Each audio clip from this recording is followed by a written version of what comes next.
They were so relentlessly persecuted and pursued with their wives and children up into the hills, so tired, hungry, and harassed.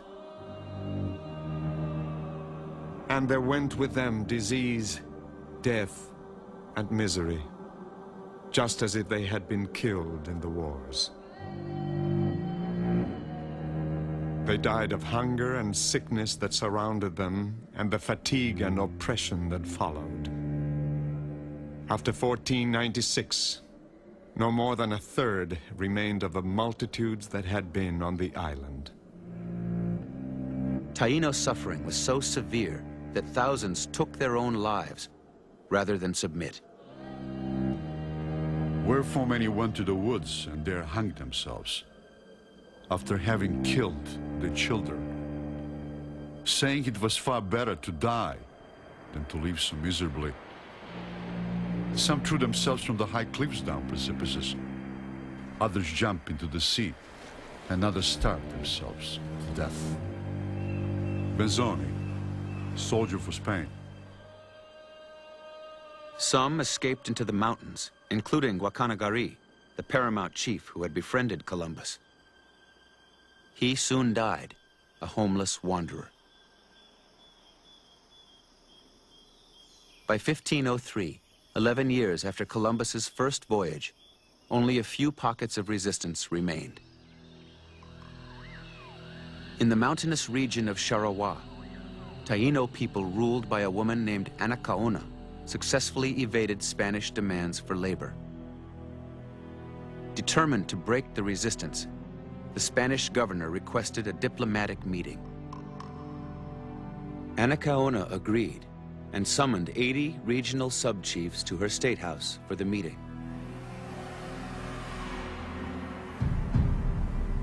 When the 80 leaders were gathered inside, the governor gave a signal and the thatched state house was set on fire.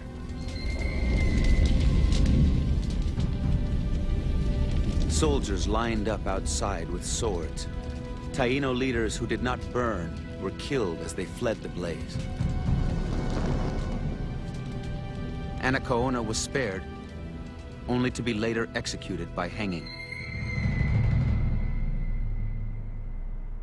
In the aftermath of the bloody carnage, a little boy stood among the ashes and smoke beside the charred remains of his father.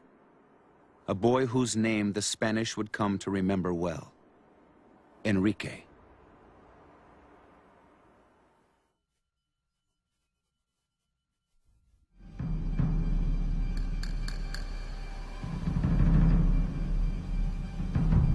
The child who witnessed the murder of his father and the other Taíno leaders in Charawa was taken away from the killing field by a Spanish priest. He was placed in the care of missionaries and baptized Enrique.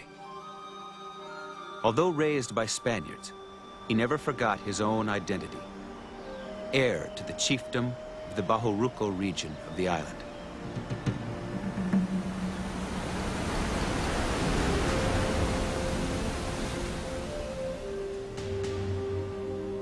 Enrique was a tall and graceful man with a well-proportioned body.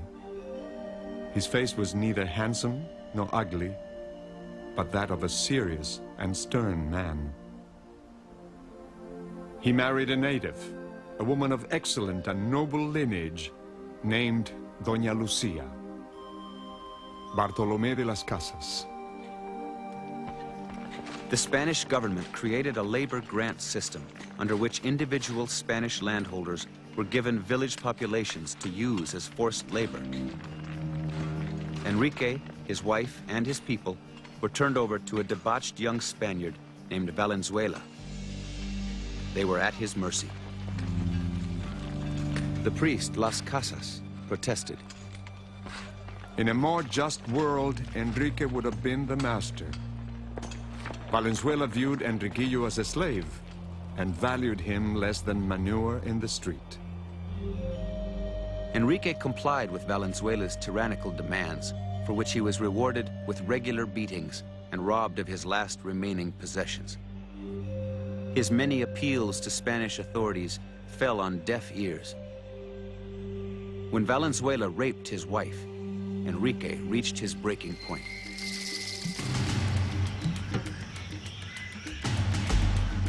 He and his followers escaped to their homelands in the lofty Bajoruco Mountains.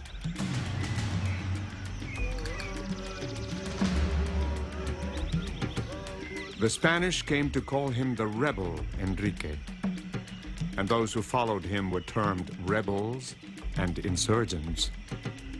Although in truth they were not rebelling, but only fleeing from their cruel enemies who were misusing and destroying them, just as a cow or an ox tries to escape from the slaughterhouse. Bartolomé de las Casas. Enrique organized his people. Women, children, and elderly were sent into caves high in the mountains, where they raised chickens and cultivated gardens to feed the resistance army. Scouts were posted on every crag and pass. Heavy boulders rolled into place above the footpaths.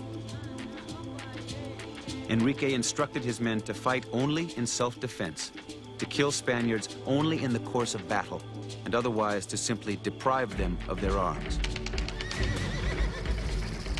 At first, the Spanish army was confident they would quickly crush the Taino resistance. But Enrique's people, armed only with spears, iron spikes, fish bones, and bows and arrows, fought with fierce determination against the Spanish and their sophisticated arms. Time after time, they forced the enemy to retreat. During one fierce battle, Valenzuela himself was captured. But even this mortal enemy's life would be spared. Enrique ordered him released. As word of Enrique's victory spread across the island, many Taino fled to his refuge and joined the fight for freedom. His legend grew. It was said that Enrique never slept at night, that he himself patrolled the village until dawn. For over a decade, he fought Spain to a standstill. Finally, unable to defeat the guerrillas on their own territory, an exhausted and humiliated Spanish government made overtures of peace.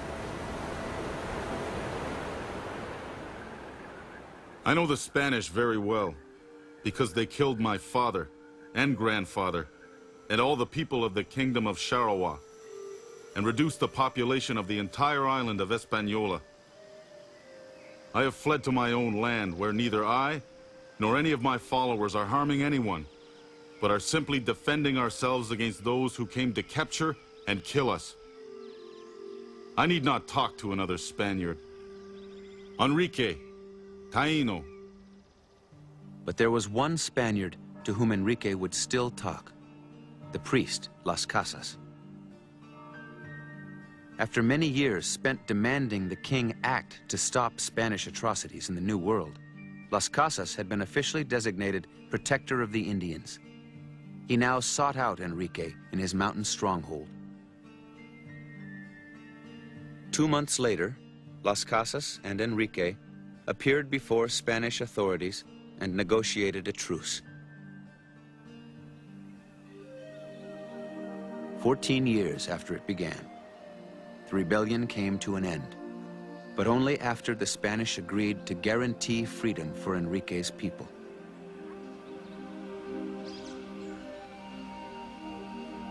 At the base of the Cibao Mountains, Enrique settled with his 4,000 followers, the last members of a culture that had flourished for millennia.